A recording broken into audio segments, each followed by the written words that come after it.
Welcome to your astrological forecast for the week of Monday, August 7th through Sunday, August 13th, 2023. This week we do have a third quarter moon in Taurus that will shake things up in the first part of the week. And then after that, there is this really harmonious dynamic that I want to talk about. So, potentially good news if you're tired of all this chaos and these new changes. I wouldn't necessarily get my hopes too high, but there could be potentially good news for restoring some harmony, some balance to things, etc. And we're going to talk about what all that means. But before that, I did want to do a quick recap of major changes that have happened over the past several weeks that are still in effect. So I don't want to forget about these.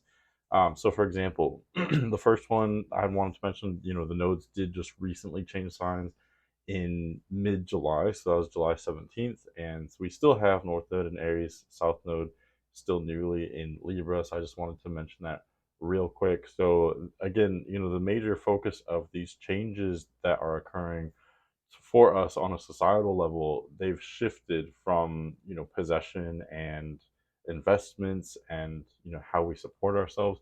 It's shifted more towards self-expression, independence, relationships, etc. So just wanted to mention that, just because that hasn't, changed again doesn't mean that it's still in that new dynamic there. So just wanted to mention that really quick. Also, Venus is still retrograde. So Venus turned retrograde July 22nd, and it will remain retrograde until September 3rd. So Venus is still moving backward from our perception in Leo. So still indicating changes that are occurring with our abundance, with the pleasure of life, with our relationships, and how we support ourselves.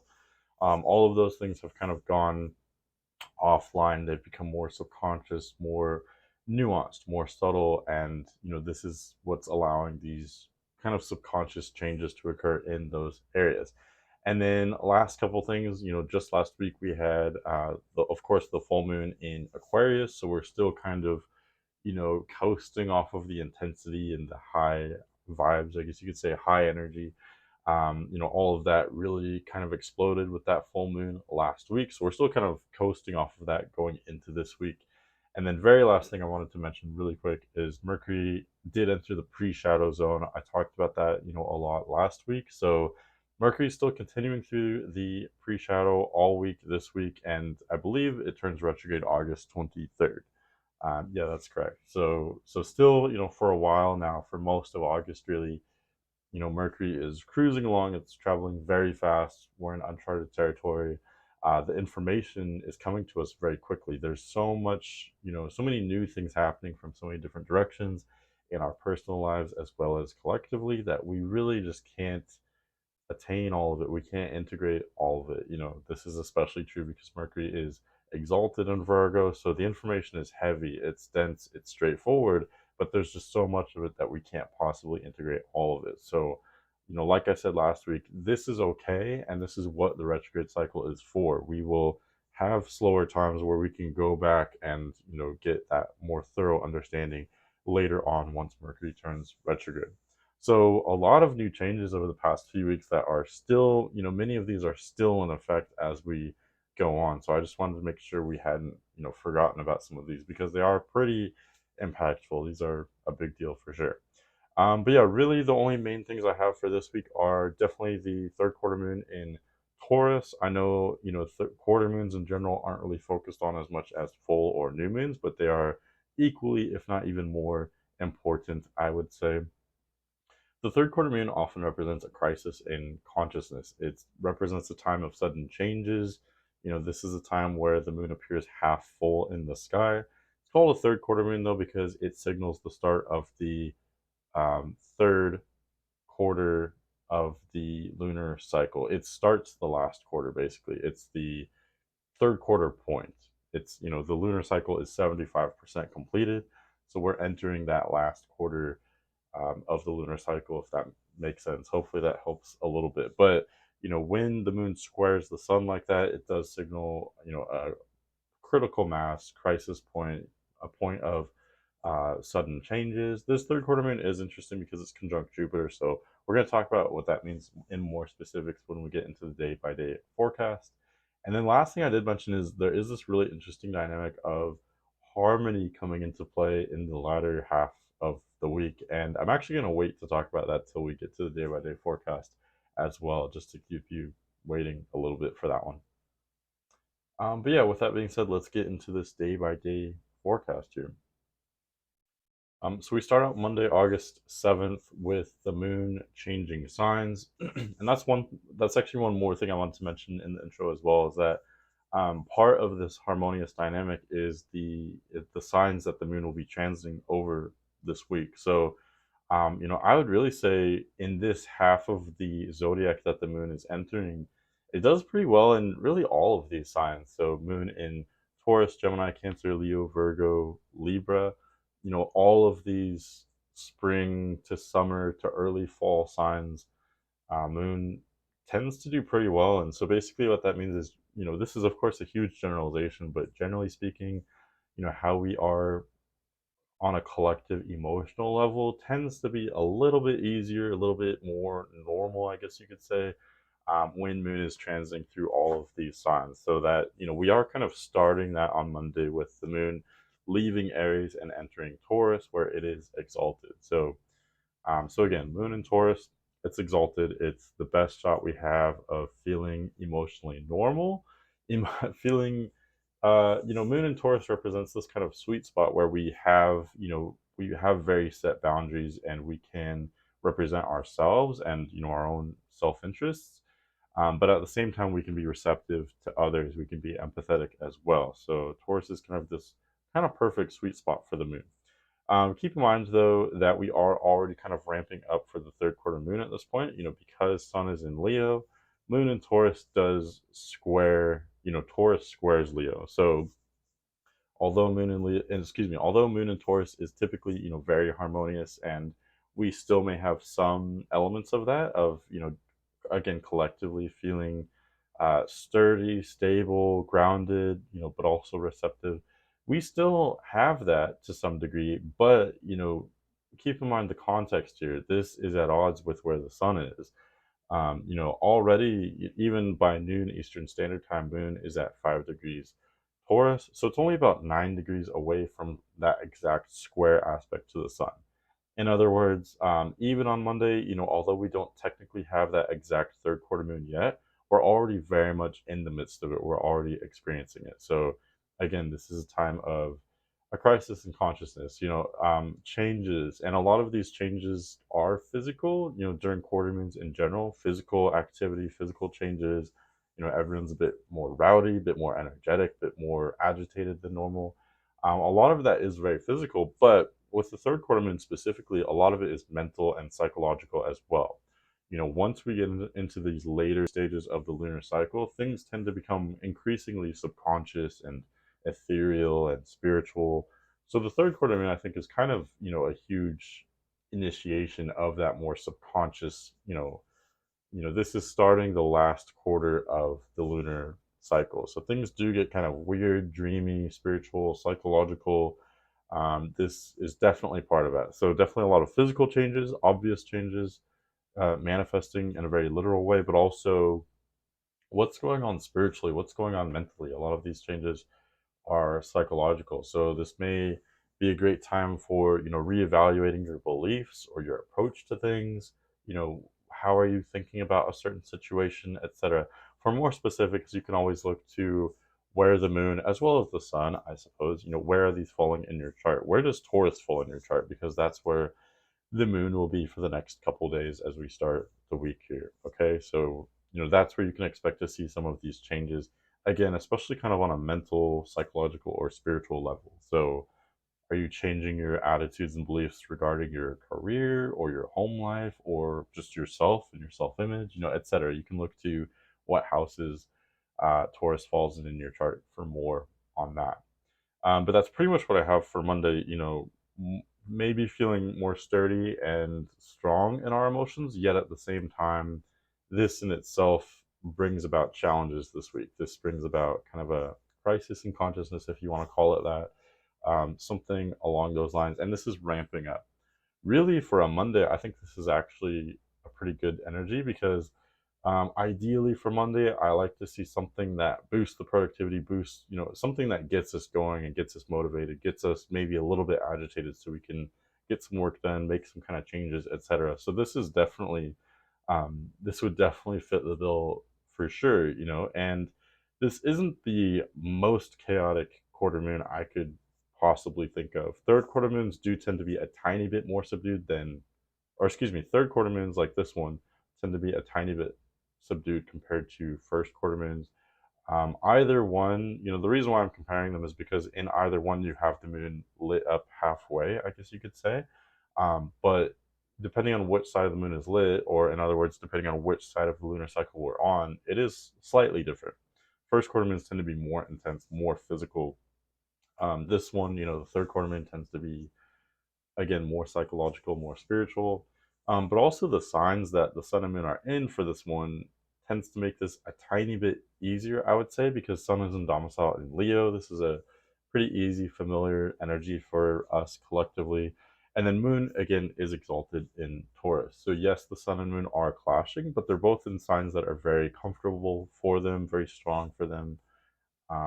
So yes, this is a clash. It is a change. This could be uncomfortable, but discomfort is necessary for us to be motivated to make change and take action. So that's what every quarter moon is all about. It's about making a change, taking action, etc. So I would say, I always say this for the quarter moons: if you've been waiting to initiate a certain something or make some kind of change in your life, this would be a great time.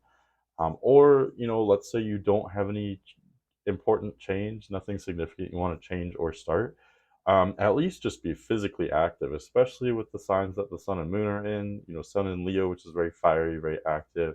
Moon in Taurus, which is very physical in nature.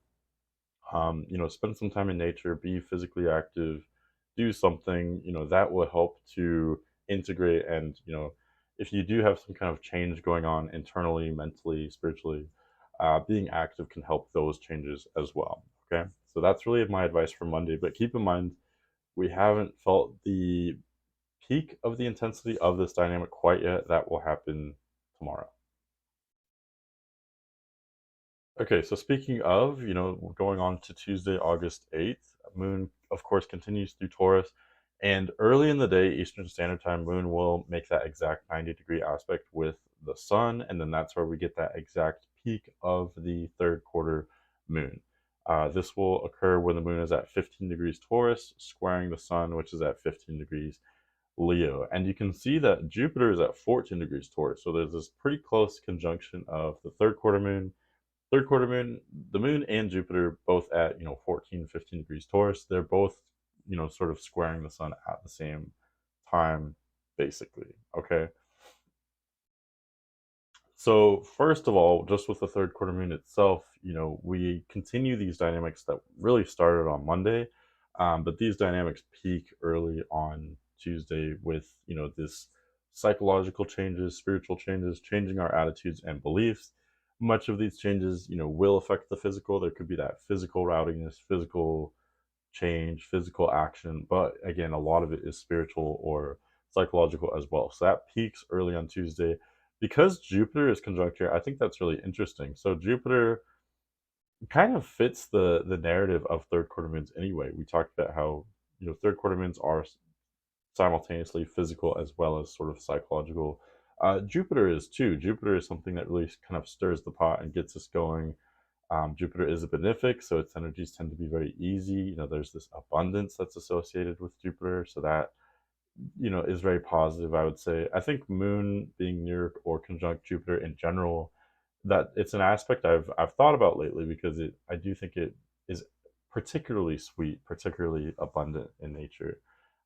So I do think that's definitely a plus. We can feel maybe more optimistic today, more enlightened, more spiritual as well, because Jupiter has to do with lofty ideals, principles, values, as well as beliefs about the world. How does the world work? What's your worldview?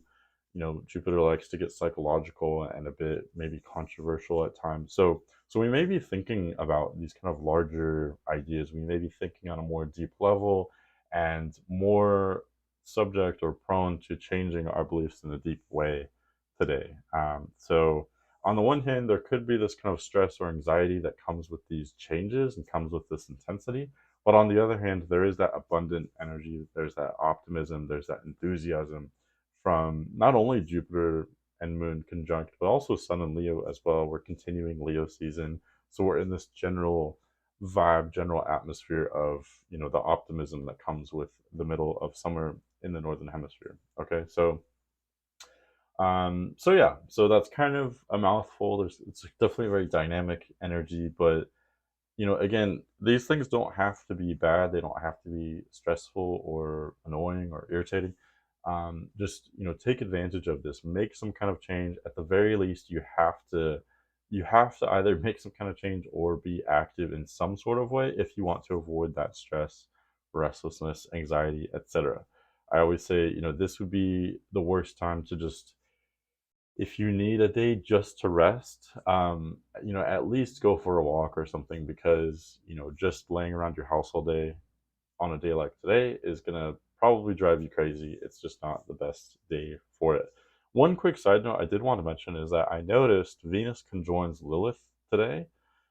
Venus, of course, is retrograde. It's traveling backward from our perception, and at 23 degrees Leo, it will pass over Lilith. Now, Lilith is not, a physical body. It's not a planet or asteroid or anything like that. It is just a point in the sky, in space.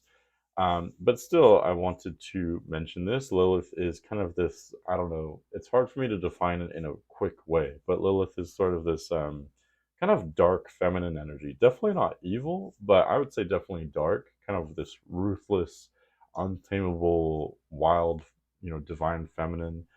I guess you could say it tends to be dark, sexual, rowdy, wild, chaotic for sure, I would say. So I think it's interesting, that conjoining with Venus, which also has to do with a feminine energy.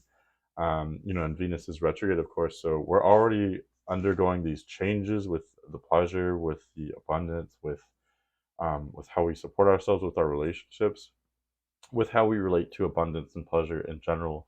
And so today there could be this kind of dark or kind of wild aspect of these changes as well. This is another dynamic that's very, I think, deep and subconscious and kind of dark in its nature.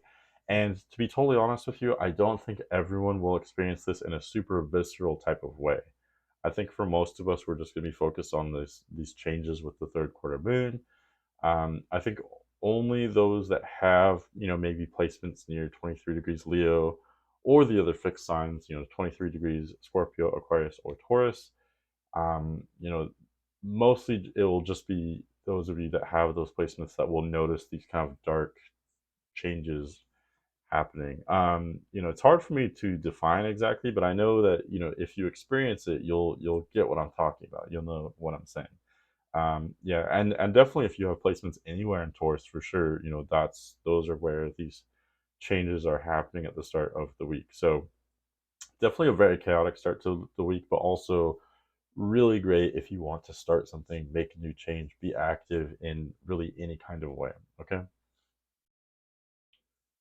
And then going forward to Wednesday, August 9th, Moon will leave Taurus and enter Gemini today. Looks like, right just before noon Eastern Standard Time, Moon leaves Taurus and enters Gemini. So, Moon is still pretty comfortable in Gemini. I would say Moon is in joy in Gemini. And so I guess this is a good time to talk about this other dynamic that I've noticed that really takes place this week. I guess you could say this already started with Moon and Taurus, but we really have all the inner planets, including the sun and the moon, in really easy, familiar signs for most, if not all, of this week. Sun is in domicile in Leo still. Mercury is exalted and in domicile in Virgo. Venus and Mars are in joy, I would say. Venus in joy in Leo, Mars in joy in Virgo. And then Moon was exalted in Taurus. Now it's in joy in Gemini. So I know that's a lot of astrological lingo or jargon. Basically, what that means is all of these, inner planets and all of these inner bodies are really what define our day-to-day, short-term experience. All of these are in signs that are either very strong for them, very familiar, or easy in some type of way. So this gives us our best shot at, feeling ourselves, feeling like we're in our bodies, so to speak. Like things feel normal, things are relatively straightforward. And I say these things cautiously because I know we're in this time of dynamic changes. Things are always changing. We're in this, if you zoom way out and look at the way bigger picture, just look at these decades that we're having from, let's say from the year 2000 to 2030, or this decade in itself, the 2020s. We're in this larger time of intense changes, weird things happening. It's very, very intense. Lots of huge changes happening. So if you blow up the picture, you know, I'm not, naive to that fact. I understand that, we are still experiencing these huge changes, but within that huge period of changes and weird things happening, we do sometimes get these short term, smaller length periods where things are relatively normal. So that's basically all this is. And this happens, I would say, really, it tends to happen twice a year. Once in spring and then once in mid to late summer, where, some, if not all of the inner planets line up in signs that they, are very comfortable, very easy in. Okay. So basically, that's all this is. It is, I would say a positive dynamic if you want things to be simpler, easy. These are kind of like mainstream energies, normal energies. If someone were to be born with a lot of planets in signs like this, they would be very popular. Everyone would understand them very well. Things would be kind of handed to them in a way. These are like spoiled energies in a way. So, so there's always kind of a plus and a minus side. It's not all good or all bad, but as a whole, I do think these energies are easier to experience. Yes, there are some other kind of things going on that do complicate the picture a little bit, but generally speaking, Sun is in Leo, so the ego, the rhythm to things is strong in that regard. Mercury's in Virgo, so the information comes to us in a literal, digestible way. Venus in Leo, the pleasure is abundant with Venus in Leo. Mars in Virgo, very productive, very ambitious, etc., etc.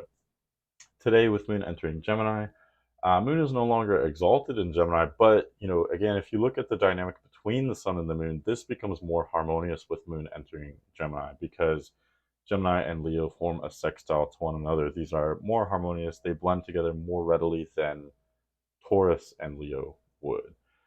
Plus, Moon, I would say Moon is enjoy in Gemini. This is an easy kind of fun. Uh, it's an easy, fun way to experience the Moon. With Moon in Gemini, we can still be intuitive and we can still be attentive to detail, attentive to nuance. And we can still be focused on understanding each other, things like that the Moon typically does. But the main difference here is that Gemini is very detached. So, these emotional extremes that we typically experience with the Moon, we don't really have to experience as much. And, emotion itself is not necessarily bad. There's a lot of value, I think, in emotion, but I do think it makes it really easy and simple just not to have to deal with that at all and just to have this, relative detached energy. Moon and Gemini, kind of joyful, childlike energy. We want to just learn. We don't want to take anything too seriously. Again, this blends very readily with Sun and Leo, which is also kind of a childlike energy, very fun, etc. Okay. We do have two aspects today. So one would be Venus squaring Uranus. So Venus is still continuing to cruise. It's actually kind of picking up speed, going retrograde, going backward. So Venus at 22 degrees Leo, squaring Uranus at 22 degrees Taurus. So basically, again, we've already been experiencing these kind of subconscious changes to our pleasure, our abundance, our relationships, our money to some extent. Now with this square to Uranus, there could be kind of an uptick in these changes, larger changes. And there's this unpredictability that's associated with Uranus. Another thing with these Uranian aspects would be shifts in consciousness, shifts in perception. You could have a shift in awareness regarding these changes to your abundance and pleasure. Maybe a shift in awareness of I don't know, in what you value. What do you appreciate? What makes your life more enjoyable? Or, how can, or maybe it's what makes your life not enjoyable. How can you change these things? Things along those lines. We can expect intuitive breakthroughs or epiphanies, etc. One last aspect for Wednesday would be Mercury trining Jupiter. So Mercury at 14 degrees Virgo trines Jupiter at 14 degrees Taurus. So is really great for having really interesting conversations where you learn something new. Mercury Jupiter aspects are great for learning really deep concepts, far-reaching concepts, abstract concepts, philosophical debates and conversations with others that may have differing values or beliefs than yourself. This is a really great day for kind of thinking outside the box and expanding your knowledge, etc. Excuse me. Specifically, because these are taking place in earth signs, we are wanting to expand our knowledge and, think about things that could be relatively abstract. But at the same time, with this earth focus, we want to make sure that what we're learning and what we're engaging in mentally is practical. We're naturally more aware of, keeping it down to earth, keeping it real, how, whatever I'm learning, it's okay to learn things that are very abstract and kind of, they may rely on your imagination to some degree, but at the same time, we want to make sure what we're learning is valuable. How does this, what do I do with this information? Can I actually use this to improve my life or help someone else? Is this information grounded in reality? Is it realistic, etc.? This is kind of the natural focus with this Earth dynamic of Jupiter in Taurus and Mercury in Virgo. Okay, but yeah, really great day for deep conversations, especially with Moon and Gemini as well. Having deep conversations, learning something new, etc. Could all be really great Wednesday, especially considering we're only just now recovering from the tumultuous energy of that third quarter moon as well. Okay, Thursday, August 10th. Moon continues through Gemini, so we continue this kind of detached, childlike, very curious energy. We are, more valuing variety and newness for these couple days with Moon and Gemini. We do, well, let's see. Yes, okay, so we do get that sextile aspect between Moon and Sun. So I already said, Moon and Gemini is harmonious when you consider that Sun is in Leo. This harmonious dynamic peaks on Thursday, August 10th, because of that exact sextile aspect. So with Moon sextiling the Sun, it literally appears harmonious. If you see the Moon today, Moon will appear like I believe just the left side of the moon will be lit up, and it's a waning crescent moon. So it literally looks beautiful in the sky, and it does have harmonious, beautiful ramifications for us astrologically speaking as well. Basically, with a moon sextiling the sun like this, you have enough variety and difference to keep us adaptable, and for there to be some kind of changes to some degree. But the moon and sun are in similar enough energies that it's easy. It's an easy blend, so it's dynamic enough to be interesting, but similar enough, consistent enough to be stable, if that makes sense. So that's where you get this kind of perfect balance. And Sun and Leo, there's this strong, fiery energy. There's this energy of enthusiasm and pride, I guess you could say. But then that balances, it blends very well with Moon and Gemini. This more intellectual, kind of childlike, curious, adaptable energy. So all of this blends really well together and gives us a good shot at being in a collective good mood, I guess you could say. I think especially with these signs, these are very upbeat, kind of fun living signs. So definitely a fun dynamic there. I don't have any exact planetary aspects to talk about. Moon does make a couple aspects today. So Moon will not only sextile the Sun, but it will also square first Mercury in the morning Eastern Standard Time, and then in the latter half of the day, Moon will square Mars as well. So definitely not the end of the world. It's not nearly as intense or life changing as as the third quarter moon was. But this would represent kind of a clash, or a clash between the intellectual energy versus the emotional energy. On the one hand, I think we're wanting to learn something new. Our interests and feelings are a little bit more intellectual with, Mercury in Virgo and Moon in Gemini. But then there is this kind of healthy clash where I think we're wanting to branch out, learn something new, have some kind of new experience, maybe have some kind of witty or kind of edgy conversation, conversations that are edgy, sarcastic. There's this kind of witty energy that can come about from these squares like this. Okay. Friday, August 11th, Moon does leave Gemini and enter Cancer today. Looks like this will happen, very late in the day, Eastern Standard Time, in the late evening. So that does change the dynamic a little bit. I'm going to talk more about that for Saturday because, Moon is still in Gemini most of the day Friday. So I want that to be the main focus. So we're still continuing this kind of light, detached, carefree dynamic of Moon and Gemini, wanting variety, wanting to learn something new, etc., etc. It's a playful energy. These energies are playful in general with Sun and Leo and Moon in Gemini. That continues for most of Friday. The only aspect I could really see is Moon does square Neptune, looks like afternoon Eastern Standard Time. And so that is a pretty minor aspect. Lunar aspects are so fast, they don't really affect us in a super domineering way. They aren't intense enough to, change everybody's day in a very dramatic way. But it is something that may be interesting, especially if you have placements toward the end of the mutable signs, Pisces or Gemini, especially, but also Sagittarius or Virgo, specifically around 27 degrees of those signs. Basically, with Moon squaring Neptune, on the one hand, this is very dreamy energy. It's very intuitive. Wanting to branch out and kind of just detach. On the one hand, kind of detach from the world and just forget about everything. But at the same time, you can have flashes of geniusness by doing that. I think sometimes from detaching from things and getting some distance, you can actually, only then can you truly be objective and maybe understand it in a more clear or profound way than you would if you were in the midst of it. Okay. So it's kind of dicey, detaching from everything. Is that just escapism where you're just running away from everything and it could be kind of destructive, or you could be kind of uh, dis- disillusioning yourself? You could be, you're putting yourself in this fantasy world where you're not really looking at things clearly.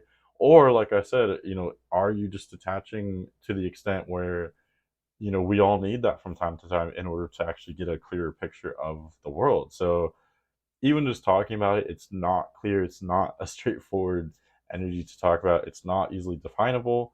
You know, our especially our feelings and our deep thinking today, it may be it's all over the place. We may have these kind of moments of geniusness where we see things in a really profound way, but then other times we're completely in our heads. We're not looking at things clearly. We may be paranoid or seeing things as better than they are. It's kind of all over the place. There's no structure with this, especially if you look at what signs these planets are in, if we can call the moon a planet, whatever.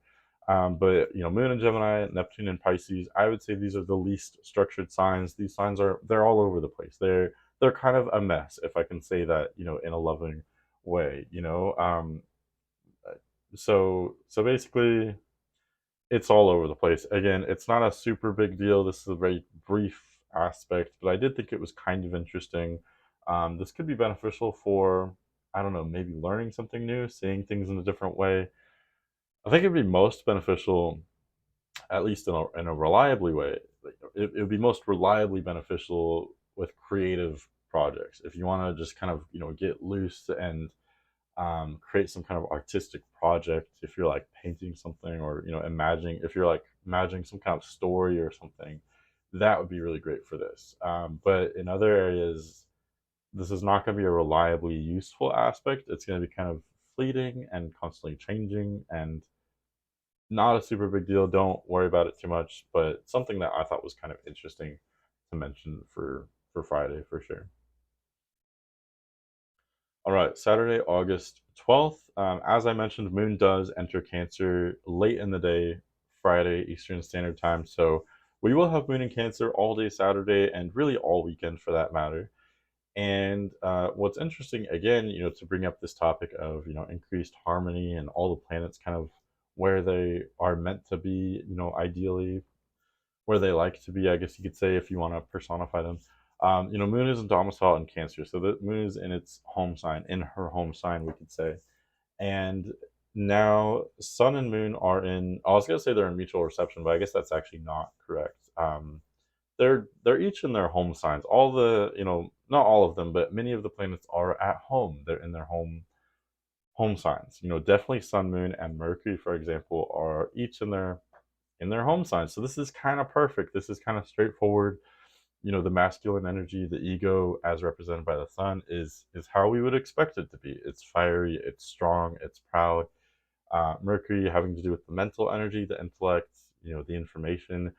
It is intellectual, it's informational, it's smart, it's detailed. It's practical. It's how we would expect the information and the mental energy to be. And then now, as of late on Friday, going into the weekend, Moon representing the emotional energy. It's in Cancer, which has everything to do with emotion as well. So these energies are very different from one another. So there is a lot of contrast in blending these together. But at the same time, they're all in their home signs. So they're kind of primal. They're kind of raw. They are exactly what we would expect them to be. So this is one of those things where I don't want to get everybody's hopes up. I'm not trying to say that this is going to be super easy for everyone. But this is important, I think, to take note of that things will be as we would expect them to be. Things will be relatively simple, I would think, with this lineup of planets the way they are. Okay, even Venus and Mars, as I've mentioned, I think are in signs that are very, very fun, very easy for them to be in. Yes, Venus is retrograde though, so that does complicate things. But generally speaking, the inner planets are they're easy to deal with right now. They're easy to work with. We know how we're feeling emotionally right now. We know how to project ourselves, represent ourselves. We know how to communicate. We do these things as normally as we probably ever do on a collective level with this dynamic. Okay, that's probably the best I could say it. So yeah, really, probably a good weekend to do anything. Again, whatever you want to do. Moon and Cancer would favor us staying home or staying in familiar environments. Doing things with people we already know to some extent. Sun and Leo is a bit more adventurous, though. Mercury and Virgo is showing that we are intellectual, we are intelligent today. For these few weeks. Uh, Several weeks really that Mercury is in Virgo. So I mean, you can kind of do whatever you want to some extent. These energies are, when you put them together, they are somewhat dynamic, I guess. One aspect for Saturday is Sun trines Chiron. So Sun at 19 degrees Leo makes the trine to Chiron at 19 degrees Aries. So, as I've mentioned, Chiron in Aries represents this energy we've been experiencing since 2018 of everyone's a bit triggered, everyone's a bit sensitive, and we want to be heard, we want justice, we want past traumas that were past misunderstanding or traumas we want to bring up in order to get greater understanding, which in many ways that's very admirable, but it has brought a lot of chaos and further hurt, I would say, since 2018. So it's very kind of touchy energy, I would say. With Sun making this trine to Chiron, I think that Sun is supporting this energy. It's strengthening it. So on the one hand, I think that could be kind of dangerous because you're strengthening something that's unstable. There could be, I don't know, people could feel like it's a green flag, like it's a green light to take these protests or to be very vocal and very demanding. Sun and Leo is not a super empathetic energy either. It's not like the best kind of listening energy really. It's also domineering and kind of egotistical to some extent. So adding that to Chiron and Aries, it could be very fiery, it could be tumultuous.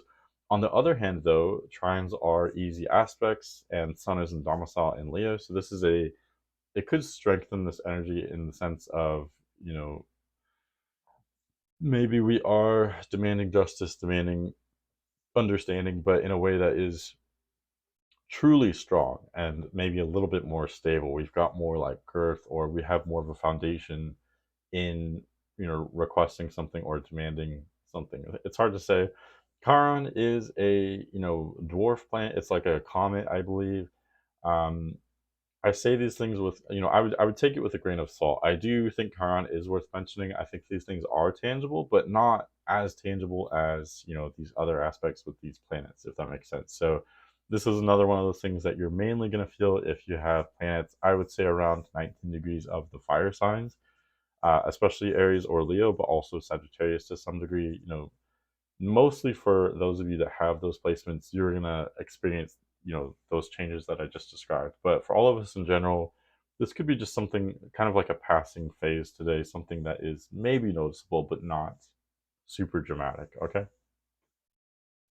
And then lastly, for Sunday, August 13th, Moon continues through Cancer, like I said. So we still have this kind of beautiful lineup of Mercury, Sun, and Moon all in domicile.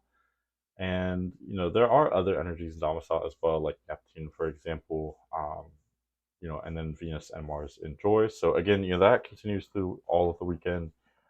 Definitely makes things a little bit simple or straightforward. That definitely continues. Something really interesting, though, I think, is Sun does conjoin Venus today. This will be pretty brief as far as planetary aspects go because Sun is direct. Sun is always direct. It's consistent. That's what makes the Sun so consistent. That's why Sun is at home in Leo, which is a fixed sign. Sun is very steady. It always travels at the same speed. But Venus is, of course, retrograde. And Venus is traveling relatively fast retrograde. So Sun is traveling forward. Venus travels backward from our perception. They basically just pass each other. But as they do so today, it brings the attention, it brings the focus to the themes represented by Venus retrograde. So, these changes that have been going on with us subconsciously, these changes to our relationships, our pleasure, our abundance, these kind of come to a breaking point. They reach critical mass, and we become more aware of them today, on Sunday. So I think each of us will kind of do that in our own way. Of course, you can look to where 20 degrees Leo falls in your chart for more information on that. Not just these changes on Sunday, but also the more general changes represented by Venus retrograde in general. Where does Leo fall in your chart? Is it a change to the abundance with your, career or with your relationships? Etc. But for us as a whole, there's some kind of change to that abundance or to that pleasure. It could be you changing your values. What do you find valuable? What do you find pleasurable? How do you manage the pleasure in your life? How much money do you set aside for I don't know, pleasurable, luxuries, things like that. You may be re-examining these things or re-examining those those relationships, or just your relationships in your life that make life pleasurable as well. There could be changes happening there too. Yeah, but that pretty much wraps up what I have for this week. So another dynamic week. There's always new changes. Honestly, this week is relatively. There's not a lot going on. There aren't a lot of aspects. I didn't want to say that in the beginning in the intro, but it is true. Everything I said is true as best as I can see it. The third quarter moon does bring about some kind of intense changes. Not as much so as a full moon or a first quarter moon, though. And then we do have this kind of unusual, peaceful, harmonious dynamic of these planets in domicile later. But yeah, next week there aren't a lot of aspects either. There is a new moon in Leo though, which will be definitely interesting to talk about. A new lunar cycle. This new moon will be squaring Uranus, so that will be kind of interesting to analyze and digest. Also, I don't know if any of you pay attention to asteroids or things like that, but Juno does leave Cancer and enter Leo next week. And honestly, I don't usually pay a lot of attention to these smaller bodies like that, so I may have to brush up on that and research that if I'm being completely honest. It's something that I don't usually pay attention to, but other astrologers do, and some get a lot of information from these smaller like dwarf planets and things like that. So yeah, I'm definitely not discounting that. I do think there's value in that. It's not my thing personally, if that makes sense. So but I do think it's worth at least mentioning. So I might have to brush up on that. But But yeah, that's what I have for you for this week. So hopefully that is informational or helpful in some kind of way. And look forward to talking to you guys next week again. So have a great week.